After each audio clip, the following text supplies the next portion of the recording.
Welcome back to the channel, everybody. This wasn't going to be a vid, but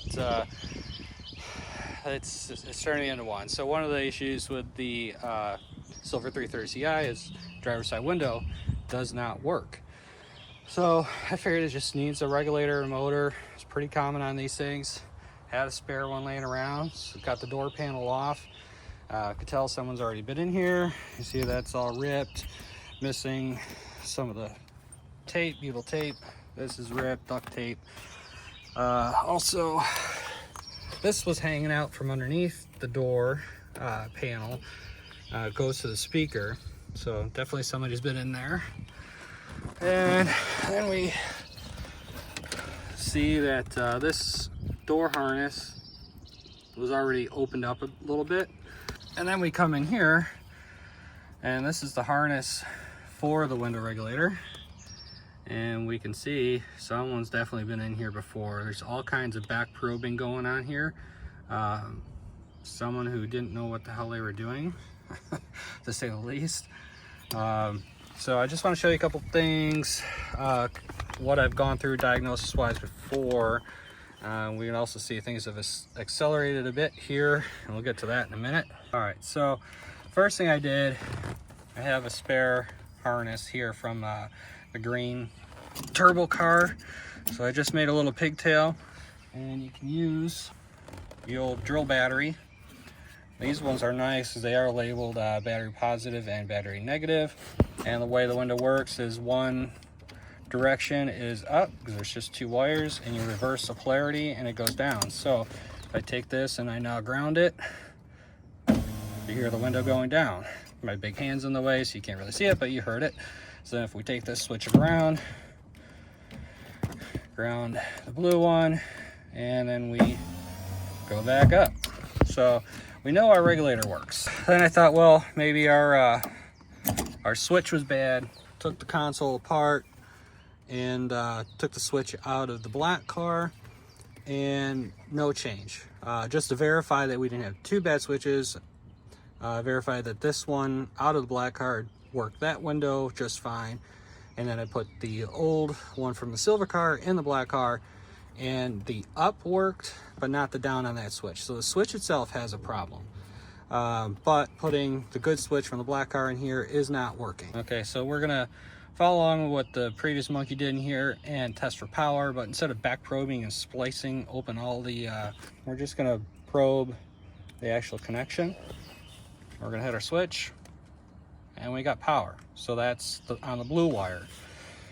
And now we can go to our black with green stripe. We hit our switch in the other direction. Neither direction do we have power.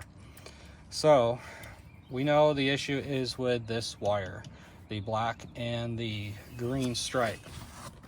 Next step was to take the door connection apart. You got it 8mm at the top, it slides down.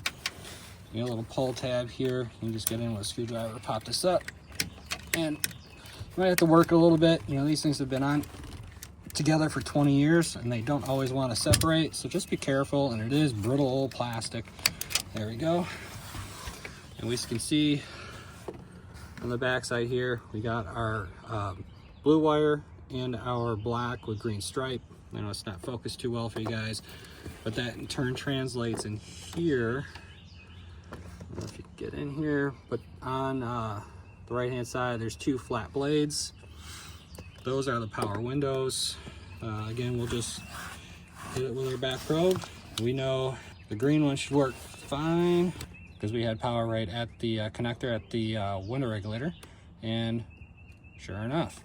So now we go to our black and green stripe, and again, nothing. So we know likely we have continuity from here to here, so the issue isn't there. So we know more than likely we don't have an issue between the connector at the motor to the door, because we still don't have power to the green and black, or the black with green stripe wire here. We'll have to tape some of that up so that's not exposed live power. So then my next step was to try to get underneath here, and we wanted to take the knee bolster down. It's just a couple Phillips heads, a couple push pins, not a big deal.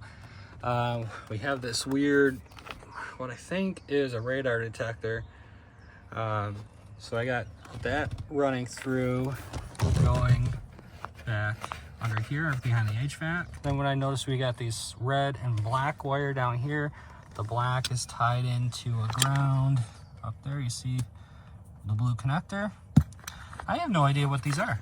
And the red, I don't know if I can get you in here, is tied into this purple wire and taped up. Kind of not great. So I don't know what this is. I don't know where this stuff goes. I'm gonna have to probably pull the radio out.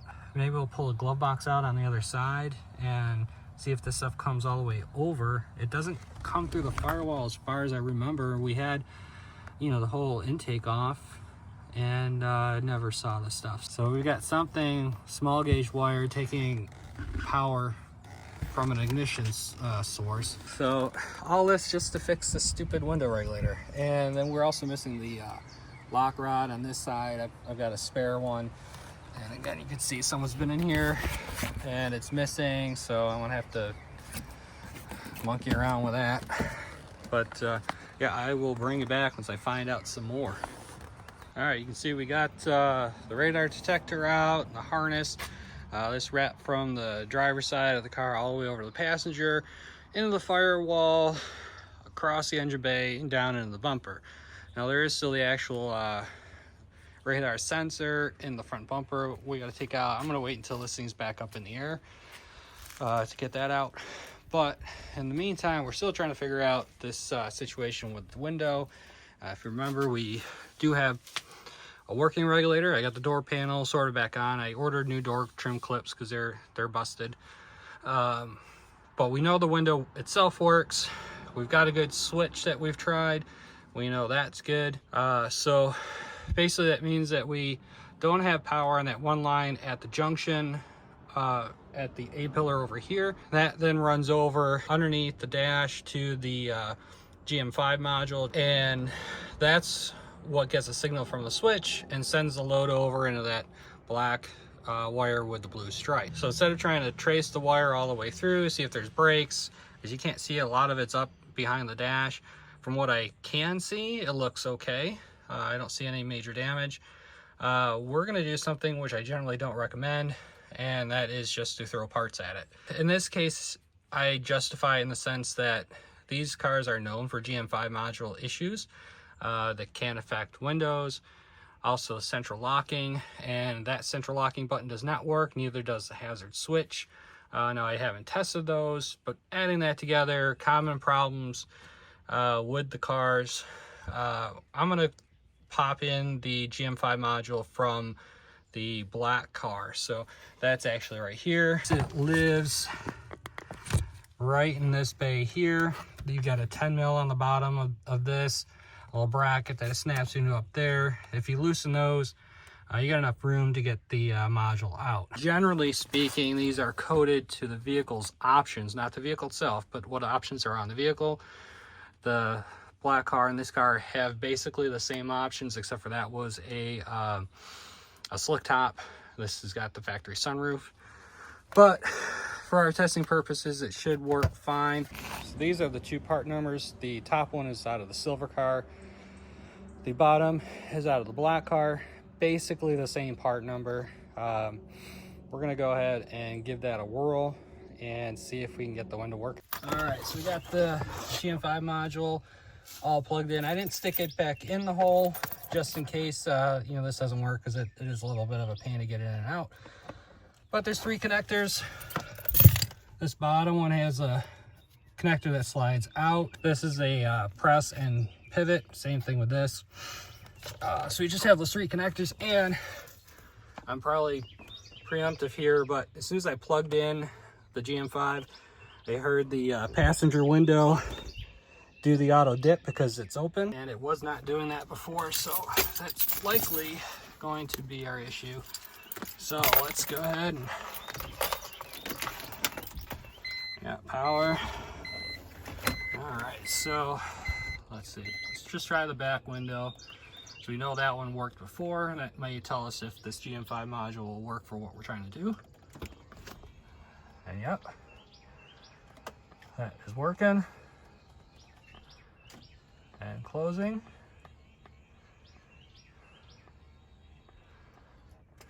All right, so let's try our driver window here. Crossing my fingers and my toes. That's it. So that is good news. Let's just go ahead and try our lock. The lock's not working. Hazard's not working. So we may have something unplugged here. Like I said, I haven't dug into this yet, but it's great to know that that's what our window issue is. And you know, we already saw the damage from someone else trying to play around with this thing. They had all kinds of holes in the sheeting, the insulation to that connector. So I'll have to get in there and clean that up. I have to clean up an area on the ignition harness where they tapped in for that radar. But I think I'm gonna go ahead and just stick this one in here. I mean, I don't see any reason why we can't run it in this car. And then I'll probably just send that other one out for repair. Seems to be our issue was that GM5 module. So I'm gonna call this one a win and a wrap. So I decided to give you kind of a quick little idea of some of the diagnosis that goes into fixing some of these problems. Like I said, generally I don't like to just slap parts, but the clues were there that we had an issue. Even though I could hear the GM5 clicking, it wasn't actually sending power to that window motor. Now we know that that is what the issue was. So we'll go ahead and we'll get that other module sent out and repaired. So again, thanks for watching. Make sure to like and subscribe, and we'll see you in the next one.